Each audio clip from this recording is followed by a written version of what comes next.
Now that you have an idea of how to create a basic sketch, we're going to take a look and see how we can turn this into a fully defined sketch using the Dimension tool and constrained features. To give you an idea of why we want to constrain our sketches, let's take a look at a live example. Here I have these two near identical sketches. On the left is an unconstrained sketch, as indicated by the blue lines, whereas the sketch on the right is a fully defined sketch, as indicated by the black lines. The difference being is a fully defined sketch's features have some dimensional or positional relationship with other sketch features and gives you more control over your design, whilst helping avoid any unwanted behaviours. In the first, you can see I'm free to move the points and edges in space, which although gives us more freedom, it can lead to unpredictable and often unwanted behaviours.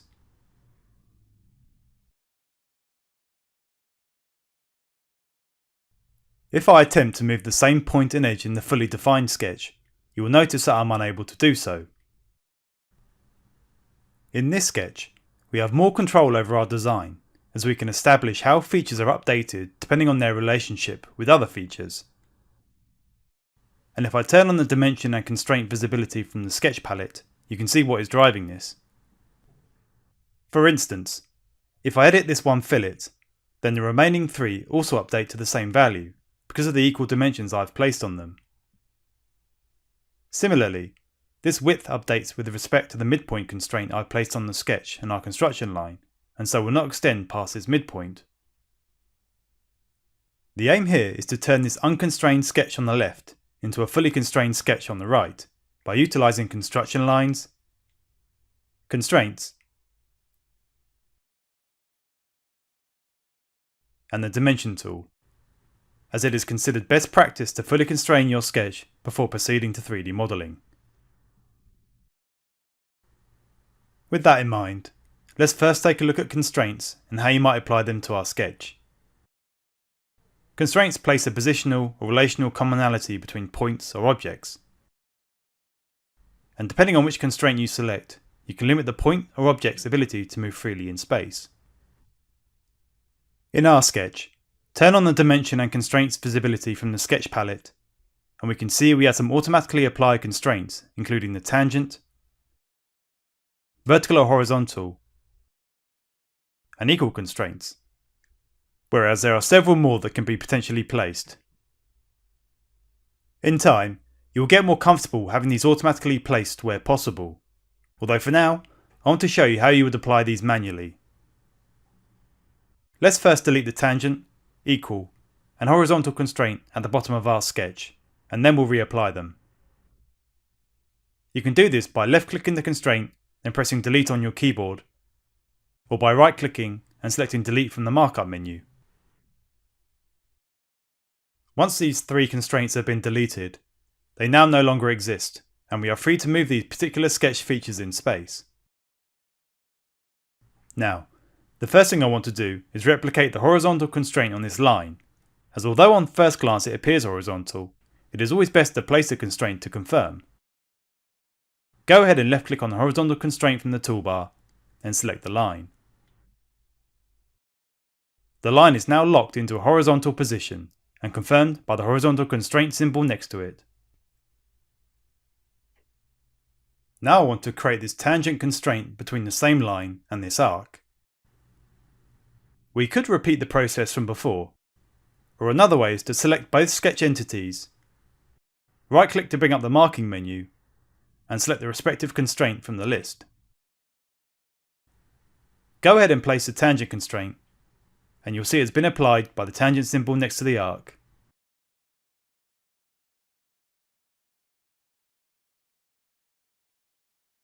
The next is the equal constraint on this fillet, so that it matches the other fillets.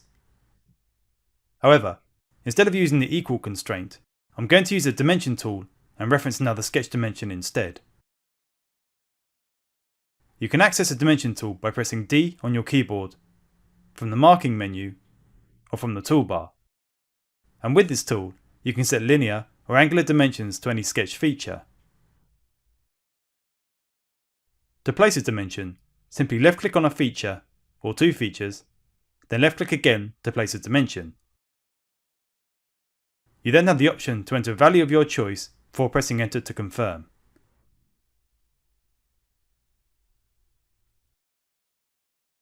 In our sketch, open up the Dimension tool and click on the undimensioned fillet. As I want this fillet to be equal to another fillet, instead of using the equal constraint, go ahead and click on the fillet dimension and you'll see this D1 value appear in the box. I'll explain more what this D value means in the next video. For now, press enter and this dimension will now always equal the reference dimension, even if you update the reference value. You may notice that the other values do not update, meaning we have not applied an equal constraint, nor have we referenced the same dimension. So go ahead and repeat this for the other fillets, then set the reference dimension back to 5mm.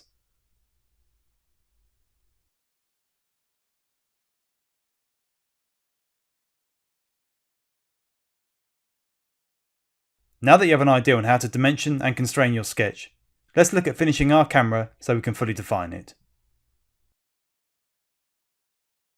The first step I would take is to create construction lines that define the upper and lower limits of your sketch. In general, a construction line is a very useful tool for referencing your sketch and acting as a base when dimensioning other sketch features. In this case, we want our construction lines to be exactly at the midpoints of our outer sketch profile. So one method might be to utilise these automatically applied constraints, such as the midpoint here.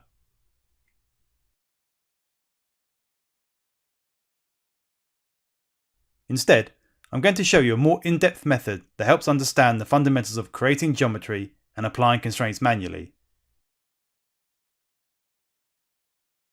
Make sure you're in the line command. Hover over the origin point to snap to it, but don't click just yet. If I drag down, you can see the dotted line which is telling me I'm snapping to the Z axis. This is an example of how we can use other sketch features to line up our entities. Although you should note, no automatic constraints will be placed in this instance. We want to create horizontal and vertical construction lines. So first create a vertical line of a length that's approximately the same as our sketch. Then repeat for the horizontal. As you can see for this horizontal line, I need to go back to the origin to enable the automatic snapping on this axis.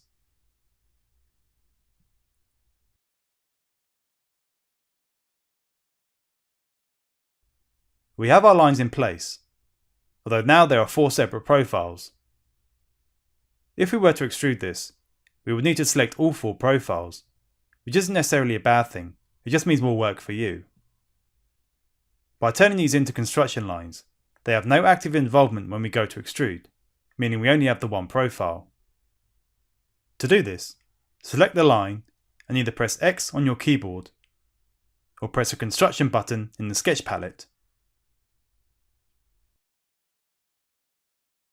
After you've done this, you will then see them as a dotted construction line. At this moment in time, your construction lines are free to move in space. As these will be the basis of our sketch, we want to constrain these so they are at midpoints with each other, and that their midpoints are then constrained to the origin. Let's first select both construction lines, then right click to bring up the marking menu, and select midpoint to place a constraint. You are still in the midpoint mode, so select either line, then the origin, and you'll see them both snap to this point.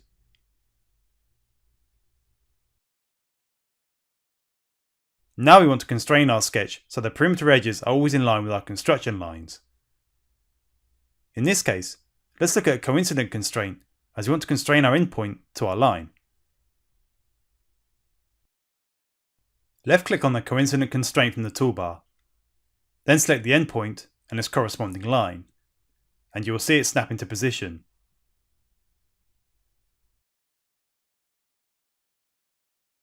Go ahead and repeat this for the other 3 endpoints and lines.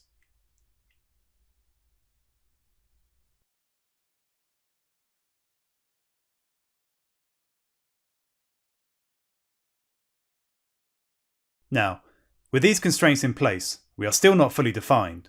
As you can see when I drag the lines, the construction lines move with it.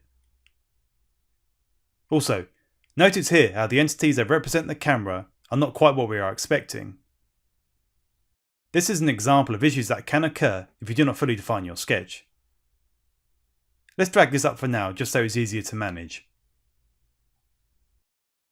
Go ahead and place a dimension to establish what the vertical and horizontal dimensions are. As you can see here, I can either select the upper and lower lines or the respective construction lines themselves, which is dependent on the constraints placed.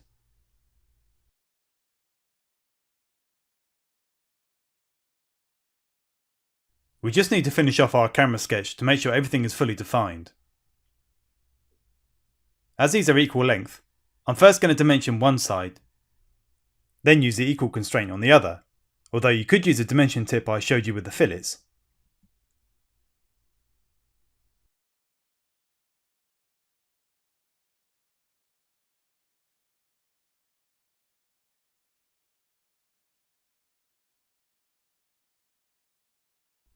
Before I place this equal constraint, just take note of the sketch symbol in the browser tree. After I've placed it, the symbol now has a lock, indicating it's a fully defined sketch. And now that we have a fully defined sketch, we can only edit it by updating the dimension values as you see here. Before we end this lesson, I just want to quickly show you how you can use equations in your dimensioning. As a simple example here, I want our camera to be exactly half of the main body. We could use a collinear constraint with our construction line, or, as in this case, I'm going to edit the length dimension, click on the main body length dimension as a reference, then enter divided by 2.